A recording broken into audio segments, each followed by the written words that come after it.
अस्सलामुअलैकुम। अगर आप बीएस इंग्लिश के स्टूडेंट हैं और आपके ट्रांसलेशन स्टडीज़ को लेके कंसेप्ट क्लियर्स नहीं है, तो आज की वीडियो में मैं इसको सिंपल वर्ड्स में समझाने की कोशिश करूँगी। ये टॉपिक एग्ज़ाम के हवाले से बहुत इंपॉर्टेंट है, तो वीडियो लास्ट तक देखिएगा। सबसे पहले ये समझना ज़रूरी है कि ट्रांसलेशन होती क्या है। ट्रांसलेशन मीन्स सोर्स टेक्स्ट को टारगेट टेक्स्ट में चेंज करना।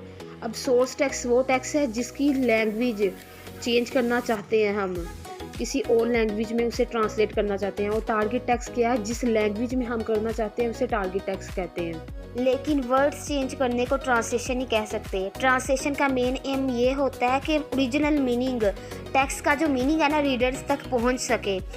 इसका मतलब ये है कि ट्रांसलेशन सिर्फ लिंग्विस्टिक प्रोसेस नहीं है, ये कल्चरल प्रोसेस है। इसमें हम ट्रांसफ़र सिर्फ लैंग्वेज का नहीं करते, इसमें हम मीनिंग कन्वे करते हैं एक कल्चर से दूसरे कल्चर में।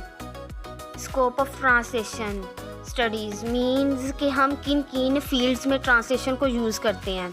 हम ट्रांसलेशन को यूज़ करते हैं लिटरेचर में, साइंस में, मीडिया, लॉ, बिजनेसिस में।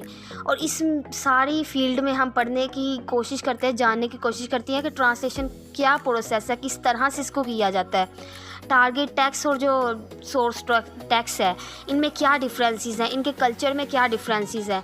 इसमें ट्रांसलेशन के स्कोप में हम ट्रांसलेशन की बेसिक टाइप्स को भी डिस्कस कर सकते हैं।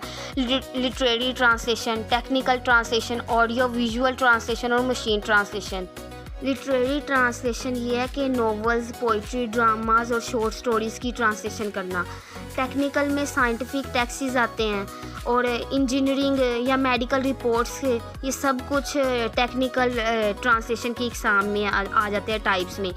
जब साइंटिफिक टेक्स्ट की जाती है ट्रांसलेशन, तो ट्रांसलेटर ये माइंड में रखता है, उसे पता होता है कि साइंस में कौन सी टर्मोलॉजीज़ यूज़ होती हैं। टेक्निकल टर्मोलॉजीज़ का उसे पता होना ज़रूरी है ताकि वो अच्छे तरीके से साइंटिफिक टेक्स्ट को कर सके ट्रांसलेट।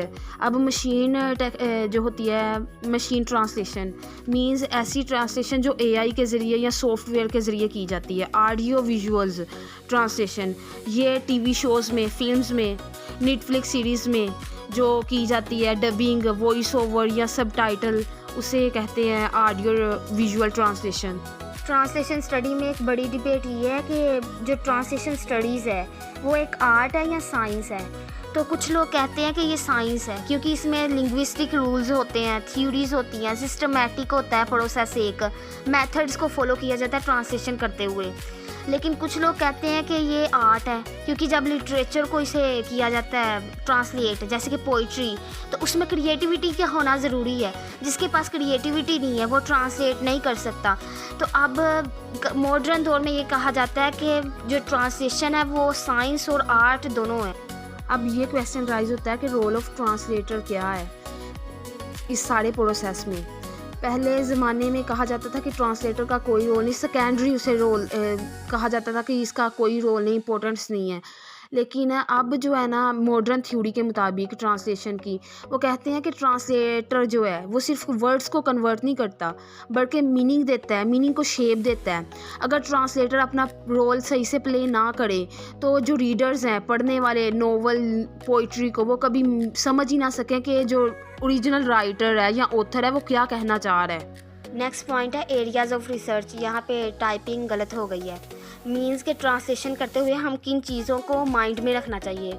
कल्चरल ट्रांसलेशन, अगर हम जैसे कि इंग्लिश का कोई नोवेल है उसको हम उर्दू में या किसी और लैंग्वेज में ट्रांसलेट कर रहे हैं, तो हमें पता होना चाहिए कि जिस लैंग्वेज में हम कन्वर्ट करने की कोशिश कर रहे हैं उसे, ट्रांसलेटर को ये पता होना चाहिए कि वहाँ का कल्चर क्या है।